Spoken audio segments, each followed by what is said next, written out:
How's it going, fellas? Good. How's it for you? Great to be back.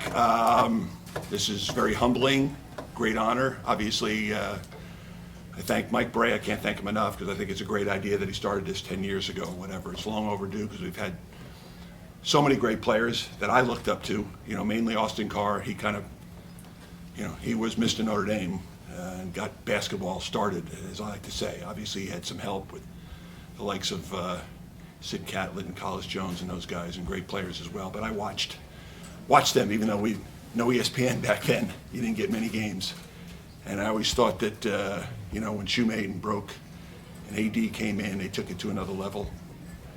I was fortunate to get recruited here, along with a lot of other places, and at that time, this was the right place for me. Trying to do something special. I have a long history. My father was a quarterback here. My Uncle Angelo was the Heisman Trophy winner in '43. I grew up on this place. I knew more about it than the guys that probably were already here. But that wasn't why I came. People just assumed because my father went here, I had to come here. He probably wanted me to come here. But he also let me make my own decision, as it should be. I did it with my kids that were recruited and played lacrosse and football and whatever. But I'm certainly thrilled that I chose here. Don't care for the winters very much and the gloomy days, but as far as the experience, I don't even recognize campus anymore. It's changed. I would love to have another trial year with the facilities they got here and all that's going on, because there wasn't much to do, so we were just basketball players and students. That was it. But that's what made us, who we are. And that's important. There's no question about it. And at that time, I thought, Notre Dame could become a very good basketball school. They really put us to the test right away. The football team wins the national championship in '77, my freshman year.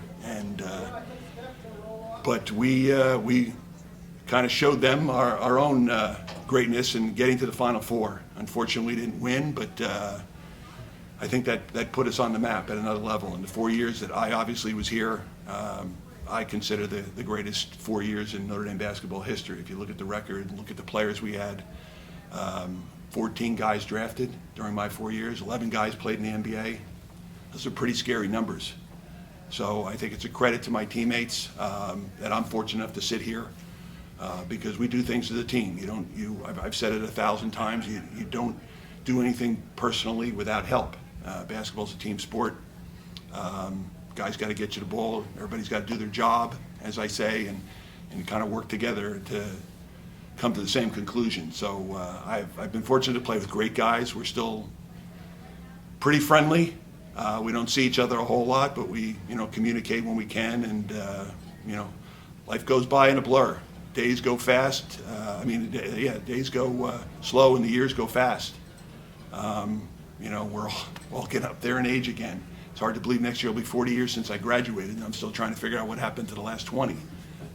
So it's an honor to be here and to do this and have your name up there with some great players, obviously that I admired, and just to be included in that is great. I don't know what else to say. What was last night with the guys like? It was awesome. We had no idea what to expect. My family's all here. My wife's here, my daughter. I got my 2 sons came in, and my daughter-in-law, because my one son got married last April. I got friends from back in New Jersey. All my brothers except for one, my youngest brother, couldn't come up from Texas, but he sent his two sons. I got other nephews here and sister-in-laws, and so I didn't know they wanted to come. I just kind of sent them a notice that I got this out of respect to whatever they might want to hear, and didn't say either way you had to go or didn't have to go. So they came out here along with a lot of the people from Detroit, George Blaho, who I not only worked with when I played in Detroit. Obviously he called the games. He's been doing it for 44 years. And a friend of mine, Harry Hutt, who's head of broadcasting and marketing, some of their friends that came down. So it's a little overwhelming that you get the support, but then your teammates, that's what it's all about. They come from California and Arizona and Michigan and Chicago, and they came from all over.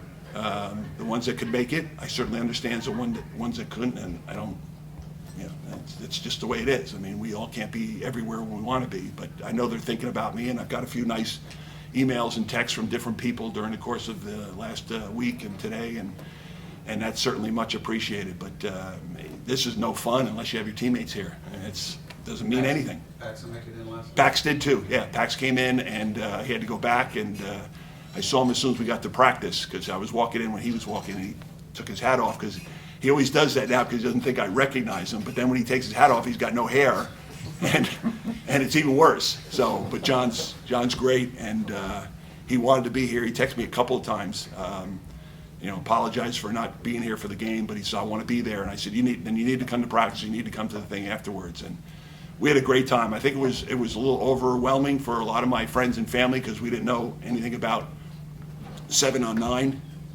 Figured out what that means too. That was pretty cool.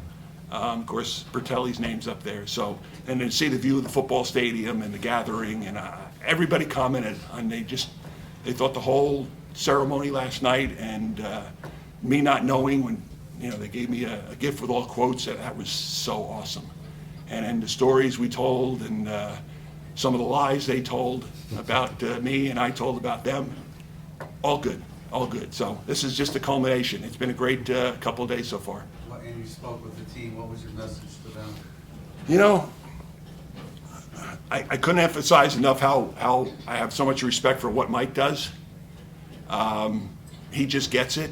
He's one of those few coaches that my personal opinion, like a Tom Izzo and like a Jay Wright. Mike doesn't get the talent that those guys get, and I know why. Obviously, it's difficult to get in here, but every time you think, Notre Dame's not going to be any good, they're good. And this team could be so much better. But he's working with what he's got, and I said that you guys should enjoy playing for Mike, because I would certainly enjoy playing for Mike, and I'd figure out a way real quickly how to get involved in that offense and what they do. And Mike's always positive and believes in them, and I just said, guys, time goes quickly. We lost a legend last weekend suddenly. Call your parents if you have them, call your friends or whatever just to say hello, and they're so young and they don't know what's ahead of them, but if they want to get to my level, or some other pros level, you got to work at it, but that's like 1%, but you got to be prepared to do some other things. But basically was to love this game, trust one another, and worry about the little things. I've seen 6 games where they've lost by less than 5 points or something.